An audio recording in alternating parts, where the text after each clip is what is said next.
Aku geram, gagang sapu lidi yang ada di tanganku aku genggam dengan kuatnya. Ada aliran kemarahan yang menjalar ke otakku. Bisa-bisanya bapak menjualku. Itu sama saja aku dijual ke lelaki hidung belang. Aku tak kuat lagi mendengar perbincangan mereka, ku tinggalkan teras dan pergi ke dapur untuk meletakkan sapu. Ku dekati emak dan langsung membantu.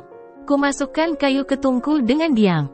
Emak hanya melihatku tanpa mengajakku berbicara, dia sudah tahu perasaan hatiku sejak siang tadi. Malamnya aku tidak bisa tidur. Aku membayangkan jadi istri keempatnya Pak Darto. Ah, ya Allah, apakah seperti ini jalan hidupku? Haruskah aku menerima semua ini, terus kalau tidak mau menikah dengannya bagaimana? Apakah aku harus kabur? Kabur? Ah, kabur kemana? Ke kampung emak. Tapi di sana hanya ada bibi emak, nenekku. Kalau bapak menemukanku pasti masalah tambah rumit.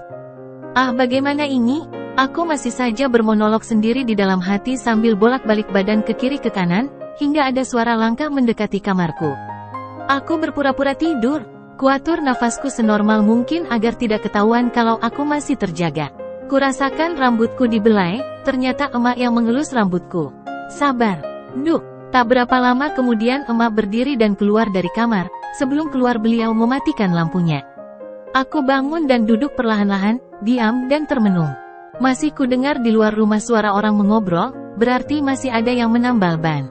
Biasanya bapak jam 9 malam sudah tidur. Malam semakin larut. Aku beringsut menuju jendela dan membuka jendela. Angin malam menerpa tubuhku, semilirnya menusuk kulitku. Kulihat ke arah langit, di sana ada banyak bintang bersinar. Ah, malam ini malam terakhir aku di kamar ini sambil melihatmu bintang. Mulai besok aku tidak di rumah ini lagi. Aku akan merindukan kamar ini. Lirik aku berucap, tak terasa air mataku menetes. Lama aku duduk di dekat jendela sambil menyenderkan kepala di sana, tak terasa ada tangan yang memegang halus pundakku. Aku pun kaget, ternyata aku ketiduran. Rum, suara emak berbisik di dekat telingaku. Emak menarik tanganku pelan mengajak duduk di pinggir ranjang. Dengarkan emak, dari siang emak berpikir dan hasilnya kamu harus pergi dari rumah ini. Suara emak pelan hampir tak terdengar. Aku menajamkan telingaku. Maksudnya mak, kabur Rum, pergi ke kota. Emak enggak rela kamu menikah paksa seperti ini. Kamu berhak bahagia. Ke siapa mak? Aku masih saja bingung. Emak enggak tahu Rum. Yang penting kabur dari sini dan tidak ditemukan bapakmu. Tapi bagaimana dengan emak? Jangan pikirkan emak, bagaimanapun juga bapakmu suami emak dan dia masih membutuhkan emak. Semarah-marahnya dia nanti tidak akan sampai membunuh emak. Yang penting sekarang kamu kabur. Aku mengangguk, kamu masukkan bajumu ke dalam tas dahulu, emak lihat situasi di luar. Bapakmu sih sudah tidur pulas, Firda juga. Ini sudah jam 1 pagi. Katanya lalu berdiri dan meninggalkanku sendirian. Aku langsung mengambil tas dan memasukkan beberapa baju yang masih layak kubawa. Aku juga bersiap-siap memakai baju dan jaket agar tidak kedinginan untuk malam ini. Selesai, aku berjalan mengendap-endap keluar kamar. Di ruang tamu emak sudah menunggu sambil berdiri. Di dalam rumah gelap hanya sorot rembulan yang menerobos masuk. Pelan-pelan emak memutar kunci agar tidak berisik, dadaku deg-degan. Sekali lagi aku menoleh ke kamar bapak. Takut tiba-tiba bapak bangun dan berdiri di sana. Bismillahirrohmanirrohim, aku menghela nafas. Pintu pun sudah terbuka, aku berjalan keluar diikuti emak. Pintu ditutup pelan-pelan. Pergilah Arum anakku, jangan kembali lagi. Kamu berhak bahagia. Arum pergi mak, jaga diri emak. Ku kecup tangan emak dengan meneteskan air mata, terdengar isak tangis emak yang sejak tadi ditahan. Beliau langsung memelukku dan kami saling merangkul. Emak mengurai pelukannya, cepat pergi Rum, takut bapakmu nyari emak. Sana pergi, emak sedikit mendorongku dan berbalik menuju pintu. Aku yang masih menangis tanpa suara segera mengambil tas yang tadi kuletakkan di tanah. Sebelum berbalik kulihat emak yang tengah memunggungiku. Aku bersedih, setelah agak jauh aku berbalik. Niatku ingin melihat sekali lagi rumah yang akan kutinggalkan, rumah yang kutempati dari kecil. Di sanalah masa-masa kecilku berlalu meskipun pahit. Ternyata, wanita yang melahirkanku itu masih berdiri di sana, di depan pintu menghadap dan memandangi kepergianku. Kuusap air mata yang masih menetes dan kulambaikan tangan kepadanya. Selamat tinggal mak. Semoga engkau baik-baik saja sepeninggalku. Kuputar badanku dan berjalan ke depan dengan pasti. Selamat jalan masa lalu dan selamat tinggal kampungku. ucapku dengan pelan sembari melangkah pasti di tengah malam yang sunyi. Aku yang sedang kuliah ditelepon ayah. Terpaksa aku abaikan dan ku silent ponselku. Waktunya enggak tepat, Pak Wisnu sedang menjelaskan materi kuliah di depan dan aku harus fokus. Karena berkali-kali HP-ku bergetar maka akhirnya dengan terpaksa ku ketik pesan ke ayah sambil sembunyi-sembunyi takut ketahuan dosen. Begitu pelajaran selesai gegas, aku keluar ruangan untuk menghubungi ayah. Tak biasanya ayah menelpon berkali-kali di saat aku kuliah. Ada apa gerangan? Apakah bunda sakit lagi? Aku jadi khawatir. Assalamualaikum ya, ada apa?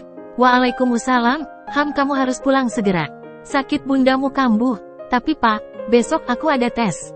Minta izin Ham, bundamu mau sekarang juga kamu pulang. Baik ya, sekarang juga aku pulang. Aku siap-siap ke kos-kosan dahulu. Kami tunggu Ham, hati-hati. Aku menghela nafas pelan. Parahkah bunda sampai-sampai aku harus segera datang seperti ini?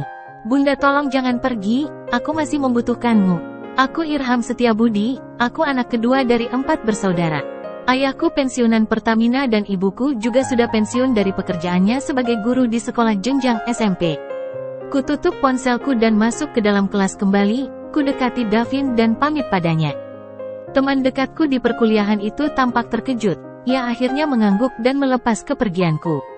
Ku menuju ruang dosen menemui Bu Sukma dosen kedua yang akan memberikan mata kuliah hari ini. Aku ingin pamit kepadanya secara langsung. Beliau ada duduk di depan meja kerjanya. Ku dekati dan ku utarakan maksud tujuanku kepadanya. Alhamdulillah beliau mengerti dan memberikan izinnya kepadaku. Gegas aku ke kosan dan berganti baju. Memasukkan beberapa buku kuliah dan sisa makanan, cemilan, tadi malam ke dalam tas ranselku. Aku pun menuju terminal bis dengan menaiki angkot. 3 jam perjalanan dari kota ke kampung halamanku. Di sana ayah sudah menunggu menjemputku di pinggir jalan. Aku tersenyum senang. Assalamualaikum ya, aku salim ke ayah dengan takzim. Waalaikumsalam, sudah lama ya, baru datang. Ayah saja mau ngobrol sama Lewira tapi keburu kamu datang. Aku melirik ke pangkalan ojek di sana. Ada 3 orang termasuk Lewira yang ayah maksud. Aku mengangguk hormat kepada mereka. Padahal aku bisa saja naik ojek sama mereka tapi bunda melarangku dan meminta ayah menjemputku di sini. Lumayan untuk masuk ke kampung ditempuh 20 menit memakai motor. Sesampai di rumah, aku buru-buru masuk ke dalam langsung menuju kamar bunda tapi orang yang dimaksud tidak ada di dalam kamar. Aku semakin cemas. Bunda, sedikit teriakku panggil beliau. Aku keluar kamar dan mencari lagi namun kakiku dihentikan oleh ayah. Ham, Irham kamu kenapa? Cemas banget kelihatannya. Bunda ya. Bunda tidak ada di kamar, dengan suara yang khawatir dan dada yang deg-degan. Bundamu, belum juga ayah selesai berbicara. Seseorang dengan santainya berjalan dari arah dapur menuju sofa dan langsung duduk sambil membawa sepiring cemilan.